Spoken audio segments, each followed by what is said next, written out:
Bakit sila namangha? Hindi sila natuwa eh.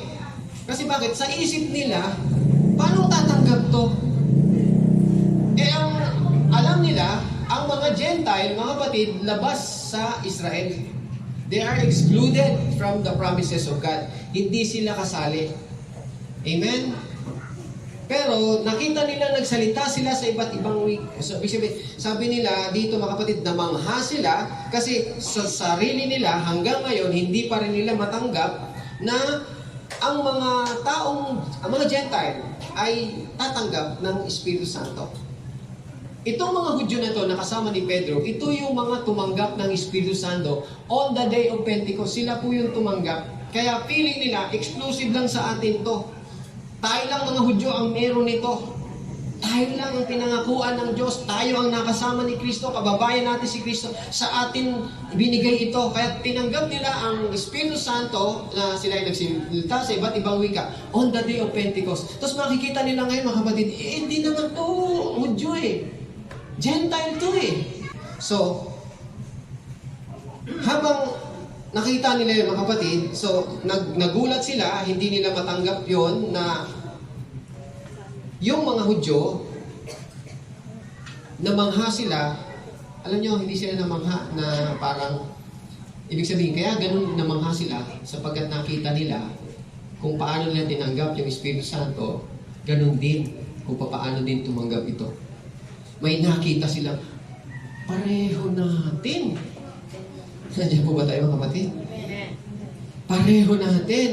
Ano ang palatandaan sa verse 46? Bakit? Ano ang proof nila na tumanggap ang mga Gentile, sila Cornelio ng Espiritu Santo?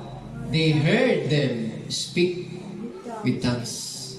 Yun ang ebidensya nila, nakita nila, sabi niya, pareho natin to.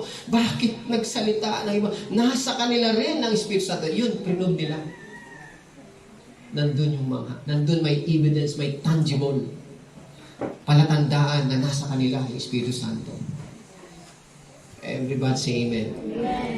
Many people, sa panahon natin ngayon mga kapatid, sa panahon natin ngayon, nagko-compromise dito. At sinasabi nila, ang tao, hindi tayo makinig, ang tao, pwede tanggapin ang Espiritu Santo. Maaari nating tanggapan yung Espiritu Santo, pero hindi na natin kailangan magsalita sa ibang wika. They are compromising. Oo, pwede naman yan. Tanggapin natin yung Espiritu Santo. Parang kasabi ni Pastor Ray kanina. Once a month lang kami mag-communion. Di ba? Hindi. Sabi dito breaking bread daily from house to house. Sa Acts, they break bread daily. They continue steadfastly in the apostles' doctrine, breaking bread from house to house daily. Breaking bread. Ano yung breaking bread? Communion. Holy Communion.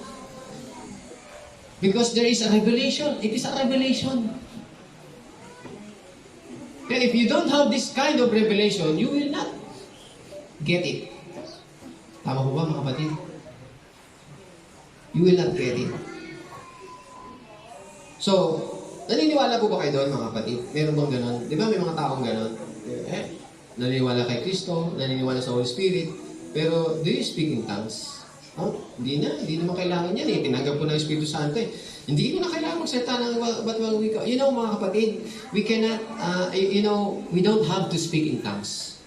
We don't have to speak in tongues because it is a privilege we get. Pag sinabing privilege, it is your right. Malaya ka nito na kunin mo. We get to do. Nakuha niyo po ba?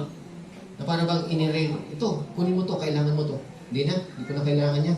Meron na ako dito Hindi mo alam, mahalaga to. Kasi sa umpisa pa lang ng pananampalataya nila, ang sabi ng Panginoon, mga kapatid, di ba? Huwag kayong aalis sa Jerusalem. Acts chapter 1 verse 4. Anong hintayin? Wait for the promise. The promise ang sinabi, di ba? Being assembled together with them, He commanded them. It is si Jesus Christ mga kapatid, sinasabihan bago siya umakyat sa langit. No? He commanded them not to depart from Jerusalem, but to wait for the promise of the Father. Sa verse 4, tama po ba? Pag sinabing the, yung article the, isa lang ang tinutukoy niyan. Article the. Pag sinabing the Holy Spirit, pag iba yung a promise, ang tinutukoy niyan, maraming promise. Pero pag sinabing the, referring to only one. Pag sinabing the faith, referring to only one faith. Yung tinutukoy niyang Panginoon, faith in Christ Jesus. Pag sinabing, I am the way, isang way lang yan, hindi maraming way. Ang way namin ganito ito naman way namin, way nyo yan, pero yung the way, isa lang yan, ang ating Panginoon Kristo.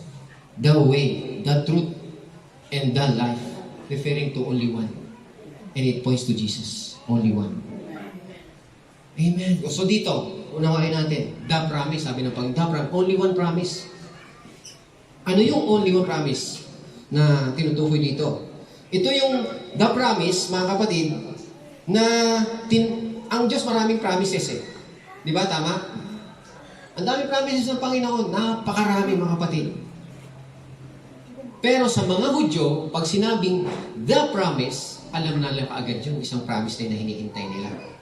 At yun ay binanggit ng mga nila Isaiah. Ito, katulad ni Isaiah, binanggit na dito, di ba? This is my covenant. I will pour out my spirit. Tama? Si Joel chapter 2 verse 28. Kahit wag nyo nang basahin yan, di ba? Ano yung pangako dyan? The Holy Spirit. Amen? Now, tinutukoy niya dyan na pagdating ng Holy Spirit na yan, na dumating sa inyo, sabi niya, manghuhula ang iba sa inyo.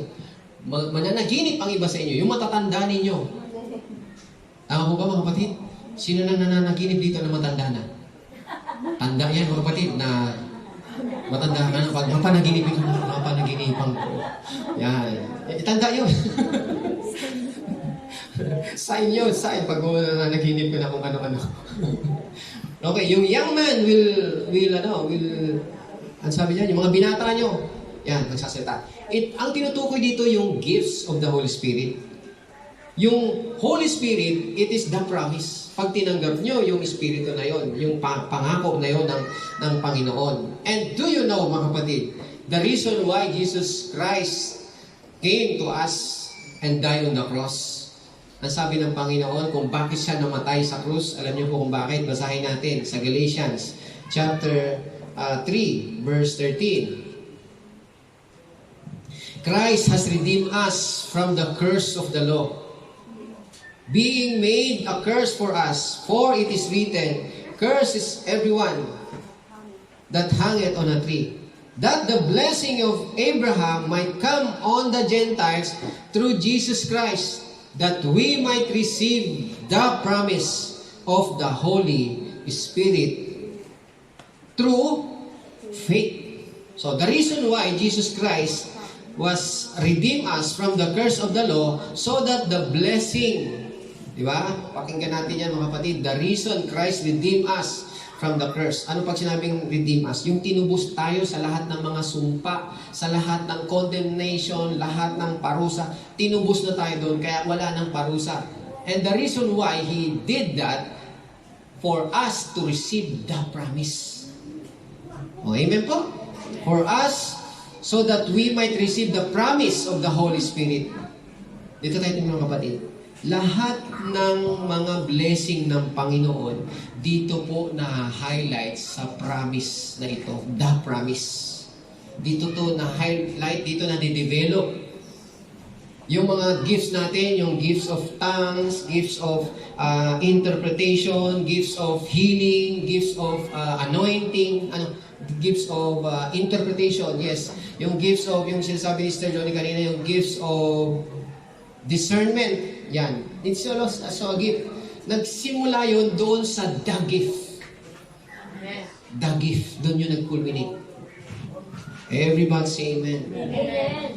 So, sa chapter 1, tuloy natin, binasa natin.